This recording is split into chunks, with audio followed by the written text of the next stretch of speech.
If you just decide I'm going to go on a carnivore diet for the next 30 days starting right now, you'll f***ing lose weight and you'll feel amazing. Yeah. I just don't know if it's a way to eat all the time. No, that's the thing. It's like, it seems like an extreme thing that I would not be willing to maintain. I mixed in a little fruit. I eat fruit because I find when I don't do that, I did straight carnivore for the first few days, I think like the first 8 or 9 days, but it was, it's hard. I was slogging through workouts.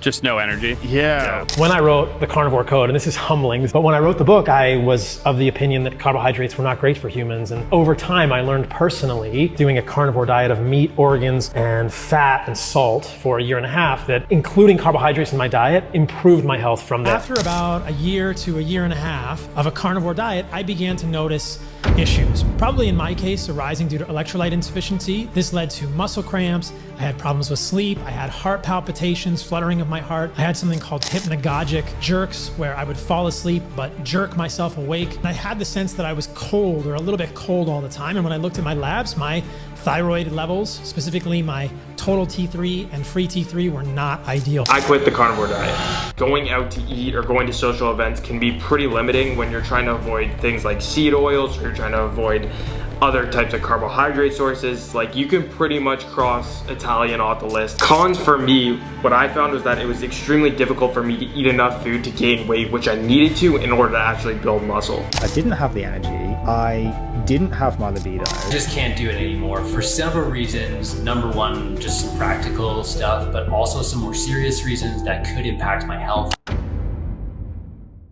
Welcome, Dr. Bright. Today's video, I really wanted to explore a topic that I've been seeing a lot lately on my socials. When I open Instagram and YouTube, the content that I see is frequently content that is about carnivore diet. And what I've been seeing a lot lately is people coming out and saying the carnivore diet doesn't work for them, or that they had to quit the carnivore diet. And it's usually these top 3 reasons: fatigue, continued hormone issues, or their hormone issues just not healing up. And third, not just low energy, but also poor sleep. So from your experience, are these actually failures of the carnivore diet, or is it how they approached it? So it's how they approached it, because people who go carnivore often don't add enough fat. So they'll start eating 5 pounds of meat or a couple pounds of meat, and you really have to allow your body to switch metabolisms. You can only have 2 kinds of metabolism. You can have glycolysis or ketosis. Glycolysis is burning carbohydrates or protein, because excess protein turns into glucose, right? Or burning ketones, burning fat. So if you haven't allowed that, your metabolism to switch, it usually only takes 24 to 30 hours, right?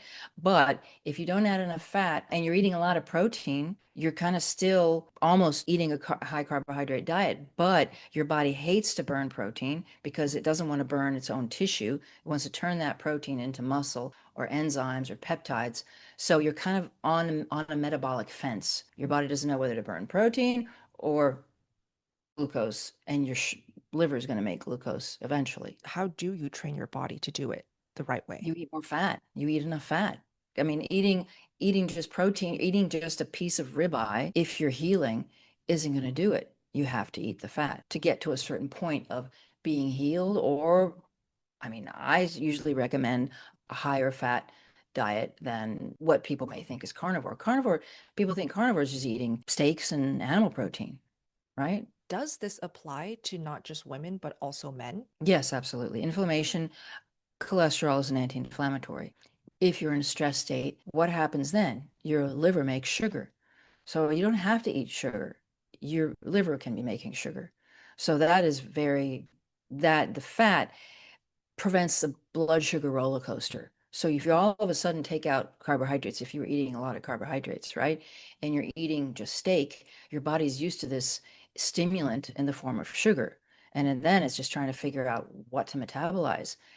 That will cause sleep issues, because you need to have balanced, stable, rock solid blood sugar to sleep, because that's when your liver is going to make sugar. Or it will cause fatigue issues, hormones, I'm not sure what you mean, but all hormones need to be balanced with fat. If you've been following Dr. Elizabeth Bright, you probably know that getting a one-on-one consultation with her currently means waiting up to 7 months. That's how in demand and booked out she is, and for good reason, because Dr. Elizabeth Bright is one of the most trusted voices in this space, and someone who truly cares about helping each and every one of you. Now, while she's already written 2 incredible books, with a 3rd one on the way, we know some of you are still craving that personal connection with her. That is why I am so beyond thrilled to announce something brand new. Dr. Elizabeth Bright and I are teaming up to launch an exclusive all-new community workshop. Led by Dr. Bright herself, this will actually be the only way to work directly with Dr. Bright from now on. Dr. Bright will no longer be taking one-on-one consultations, as she would like to focus on guiding people in group settings. If you'd like to attend her group coaching calls, make sure you check out the links down below in the description box. You will not only get to ask her questions every single week, but you will also get guidance and troubleshooting based on your lab work. We look forward to working with you. So what a lot of these influencers publicly claim, whether it be about healing or just getting healthy, losing weight, many of them tried carnivore for vanity. So they want to lose as much weight as possible and look super fit. Now, why is it so important to shift the goal from just losing weight, wanting to look good, to actually getting healthy? And how does that change someone's long-term success on carnivore? You'll never look good if you're not healthy. It's sort of it doesn't work that way. Health is someone who exudes health, who has rosy cheeks, or who has good skin. That's because they're healthy. Excess adipose tissue is a sign that something's amiss in your physiology. Something's not working properly.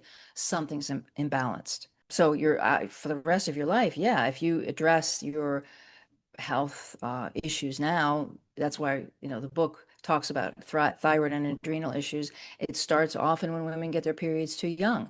Women are supposed to get their period at 16, 18. Most of my patients get it at 10, 11, 12, 13. You're already messed up your endocrine system. It became messed up for you. So you're saying the only way to fix and heal that endocrine system is high fat, and specifically high fat carnivore. If you're 9 and you have a thyroid nodule, or your mother's hypothyroid and the child can't sleep, that usually means that they should definitely be eating more meat. They don't have to, they can have some fruit. They are more metabolically healthy than somebody who's 40 or 50 or 30 even. The high fat carnivore, it's the best way to eat for the rest of your life. But if you're a child or a teenager, maybe you don't need to go as far as 80-20 just because you're so metabolically healthy. Can you also talk about this whole mentality of when something is not working or you're not getting the healing that you are looking for after going carnivore, you shouldn't be pushing harder. You shouldn't be working harder in the gym. You shouldn't be fixing even harder. Instead, you should take a step back and focus on resting and calming down more. So can you explain why that is so important? All right. So if you've been eating a SAD diet all your life, or you have had endocrine issues, if you've had any kind of mental health issues during adolescence, or you had any kind of menstrual issues, or anything like that, would mean that you already have a blood sugar issue and a hormone issue. Now, going into changing how you eat is very powerful. It will create a lot of healing, but at the same time, you do have to rest because you're regenerating.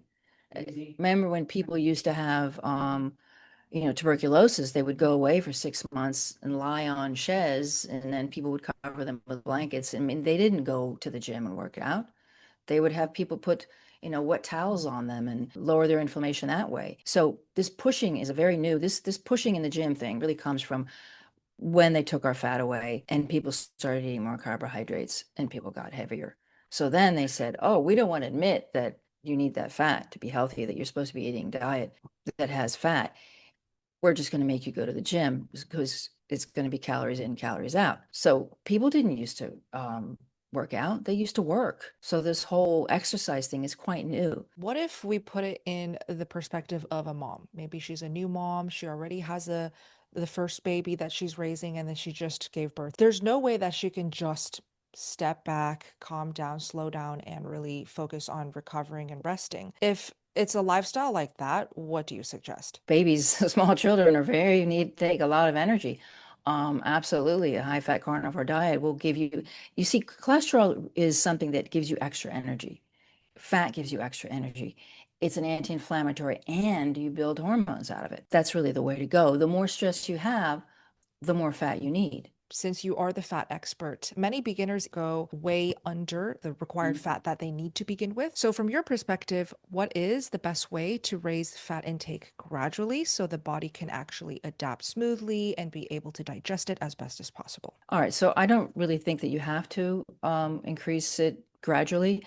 If you have an issue, diarrhea, things like that, that's really because your digestive system isn't working properly. And that's often because of low bile function. Your liver's not making enough bile. Your pancreatic enzymes are not producing adequately. That may be because they've been confused by all the crap you've been eating, and now you're eating, fat and meat. So maybe sometimes that causes not being able to break down the fat initially, but mostly this is because of a thyroid issue. Because in a hypothyroid state, you have no bile, no enzymes, all of that microbiome that's, everybody's always talking about, vasoactive peptide, all of those things are ruled by thyroid hormone and regulated by thyroid hormone. How long would you say realistically it will take to train the body to use fat as fuel? We know scientifically that it's about 24 to 30 hours. I mean, if a person is burning sugar and the next day they don't eat any and they eat fat, you can just tell by their glucose levels that unless their liver is producing a lot of sugar, that they're in ketosis. So you're talking about breaking it down. We know it's going to burn. The ketones are going to turn, the fat's going to turn into ketones. Some people have so much cortisol level, such irregular cortisol levels, their liver keeps making sugar and they can't get into ketosis. So there's a lot more going on than just the time, really. I really think that it doesn't take much time at all. I think that there are other issues going on for a person not to be able to break down the fat. When people say, I don't know how to be fat adapted, or how do I know when I'm fat adapted? What is your answer to that? Like, how does someone know? I used to have people measure their ketone levels. I don't really do that anymore because there's so many confounding things going on when you're, stressed or things like that. Now, if you're going to measure ketone levels, measure after a fatty meal. In the morning, your liver has made a ton of sugar in the night. So you're going to do, fasting glucose, fasting insulin. It's invariably going to be high. It doesn't mean you're not in ketosis. I don't really have people check their ketones anymore. A lot of people want to, not the breath analyzer at all. You definitely want to prick your finger to see the ketone levels in your blood. But usually there is so much going on in healing. You can't just say, oh, am I in ketosis? Am I fat adapted? There's so much going on. There's like a ripple effect through your entire system that you do have to be patient, not just in ketosis, out of ketosis. It's also all of this negative feedback response in your body that is used to the status quo being one way, eating carbohydrates and not having enough fat to make hormones, and all of a sudden your body has to figure out what to do with it. Before we get to the most important part of the video, I want to make sure all of you carnivores, and especially all you new carnivores, are making sure to address your electrolytes. Because even if you follow all of my best carnivore tips, sometimes just eating meat isn't enough during that initial adaptation phase. If any of these symptoms are happening to you, like headaches, muscle cramping, low energy, lower endurance in the gym, this could just be a simple electrolyte imbalance. You either can salt all of your meals a little bit heavier and see if that resolves the issue, or just lean on a high quality electrolyte supplement. This right here is the one that I recommend. It's from the brand Element, specifically labeled raw unflavored. And this one does not have any stevia or flavorings, just the 3 electrolytes our body needs: sodium, potassium, and magnesium, measured out in the right quantities. This is what each of the packets look like. You just rip one open, pour it in whatever you're drinking, mix it up, drink it down, and you're good to go. You all can get a free sample pack like this with any purchase if you go to the URL shown on the screen, drinklmnt.com/SBGAL. I've also linked them down below. I don't like to say like there's only one right way to do a carnivore diet or you're doing carnivore diet wrong, because that typically makes people very offended. But I totally agree with you, Dr. Bright. When I see these videos and reels of people coming out that they had to quit the carnivore diet, and I actually see a lot of comments under my own content as well saying, carnivore diet didn't work for me. I gave it a good 30 days. And then I investigate further, It's always because I look at their meals. Where is the fat, right? They're eating a lot of chicken or they're eating a lot of lean beef, or they're just eating very little amounts, you know? Right.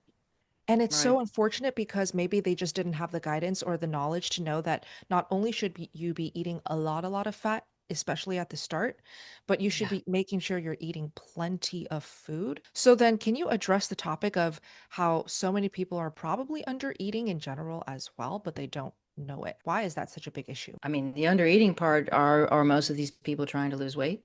Are they trying to achieve some physical ideal that they see in a magazine, or on some, sorry, that's very old fashioned, on Instagram, on YouTube? We're supposed to just wake up in the morning and listen to our senses. So our hunger signals are supposed to be healthy and tell us what to eat. But our hunger signals have become so confused because of high sugar, taking substances, be it medications, over exercising. If you get up at 4 o'clock in the morning to go to the gym, you are in a stress state. You know, that's when your cortisol is supposed to be very low and it's supposed to start rising very gently. What's your liver going to do? It's just going to make sugar. And then eventually, if your cortisol is too low, there will be a powerful insulin response, which will push that sugar down, and then the liver does it again. So all of these things can affect how you feel. Now, being too lean, you're supposed to have a little bit of fat on you to survive stress. You're supposed to, no one can have a stress-free life. In fact, we push ourselves. Humans are now, with our society and our dopamine addiction to Instagram and things like that, we are in a stress state almost constantly. So that's also going to cause your body to have a negative feedback response to that by producing more sugar to make you be able to run from danger. So that adipose tissue, you need some on you. If you're too lean, you cannot address stress. How does chronically undereating affect hormone function? It prevents thyroid function completely. It will completely dysregulate steroid hormone function. So thyroid is like a growth hormone. It's a building hormone. It's a regenerating hormone. It helps you build your bones. It helps your skin. Why are there so many skin issues in a hypothyroid state? Because your skin is not keeping you alive. If you only have a tiny bit of thyroid hormone, it's going to be focused on your heart, your lungs, keeping you alive. The skin, your body doesn't care about. So if you're under eating, you're not getting enough. Your thyroid will start turning off regeneration. Makes sense. Why do you think I get so many questions every week in my calls from people saying, I started the carnivore diet, but my hair is falling? Why does hair fall out? It's a thyroid issue. Now, okay, so iron and hair, iron and thyroid. Iron is always a thyroid issue if you don't have enough iron. Any kind of anemia is a thyroid issue. Now, a lot of people who go carnivore didn't know they were hypothyroid because they were shoving their thyroid levels up with sugar. I've actually had patients who came to me with moderately okay thyroid levels, go on a carnivore diet, that T3 can go down just because they've removed stimulants. So then your body will react. It's also a stress reaction. Your body is saying if you're too lean or you're under stress, your hair doesn't keep you alive. It's, as I said, it's your heart, your lungs that keeps you alive. The bottom of your heels, your extremities, the skin, your nails, those things are not going to get the nutrients they need if you're under eating or if you're not eating enough fat to balance your hormones. I just wanted to shout out something I have been using every single day to protect my skin, my eyes, and overall my recovery. The first thing that I really want to talk about that has truly been life-changing for my eyes are ButcherBox's blue blocking glasses. So they have so many different styles. They have all of the colors.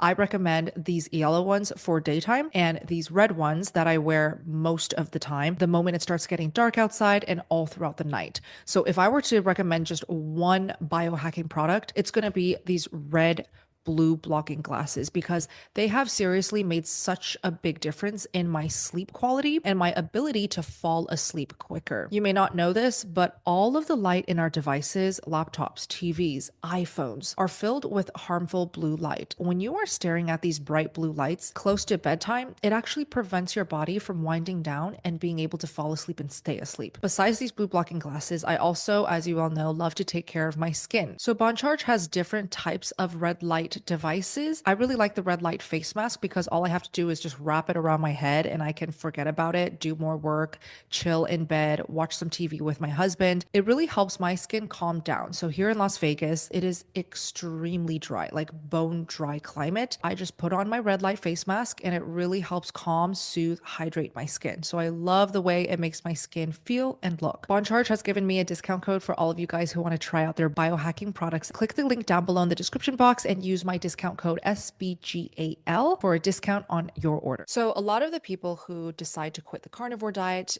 explain that it's because their lab work totally went out of whack. You know, we often see people say, well, stop what you're doing on carnivore diet if your labs aren't normal. Even though I talk about my labs proudly, yes, my LDL is high, but my triglycerides are low, HDL is really good, and I feel extremely healthy. I feel more amazing than I've ever felt. But most of the world, when they see videos like that, they think I'm crazy and that I'm focusing on the wrong things and that eventually I'm gonna kill myself. Just things like that. I hear it every day. Now, you've said before that population reference ranges don't always apply to healthy carnivores. Can you explain how normal might not always mean optimal and what people should really be focusing on? Some things are tested that shouldn't be tested. There was a doctor a pathologist, in Britain who said, don't go to a hospital when you're over 40 because they're going to find something. But the lab reference ranges are basically a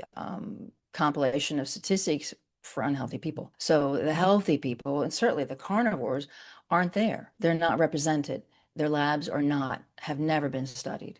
So the ranges are really not very helpful in that sense. I think how you feel is very important, but if you come to me with or came to me with an issue, I can tell things from, labs. For instance, people will have high liver enzymes. That can be a thyroid issue. Or you can have bigger red blood cells on a carnivore diet. You can have higher iron on a carnivore diet. It doesn't necessarily mean that there's something wrong. And you put up something recently about the cutoff used to be 300. That's what I go by. For most doctors, the cutoff, for all doctors, the cutoff was 300. If you were higher than that, you were hypothyroid. So it is important I do think triglycerides is very important.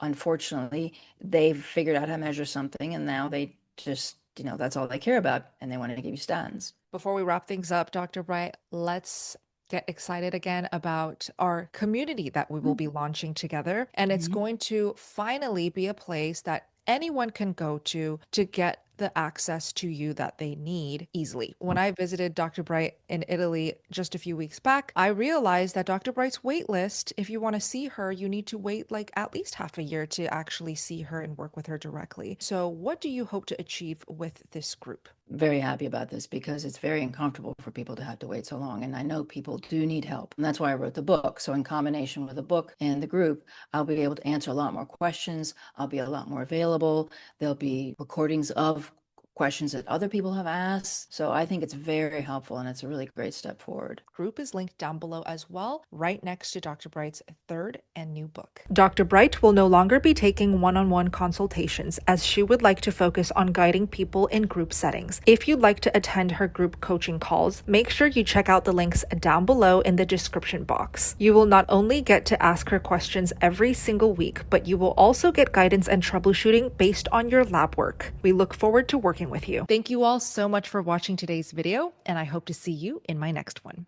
SBG out.